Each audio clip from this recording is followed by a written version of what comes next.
Hello friends, welcome back to my channel. আমি পার্বতী নিয়ে চলে এসেছি নতুন আরও একটি ভিডিও। আজকে দেখাচ্ছি কিছু ডেলি ইউজ ইয়াররিংস ডিজাইনস, বা তোমরা গিফটের জন্য রাখতে পারো।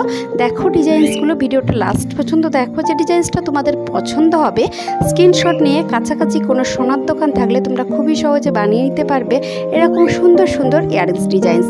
তো ভিডিওটা লাস্ট পর্যন্ত দেখো। ভালো লাগলে অবশ্যই একটি লাইক করে দিও, বন্ধুদের সঙ্গে শেয়ার করো। যে সমস্ত বন্ধুরা আমার চ্যানেলে নতুন, এখনও চ্যানেলটি সাবস্ক্রাইব করোনি, প্লিজ চ্যানেলটি সাবস্ক্রাইব করে আমার পাশে থাকার অনুরোধ রইল। তাহলে ভিডিওটা লাস্ট পর্যন্ত দেখতে থাকো, আশা করছি ভালো লাগবে।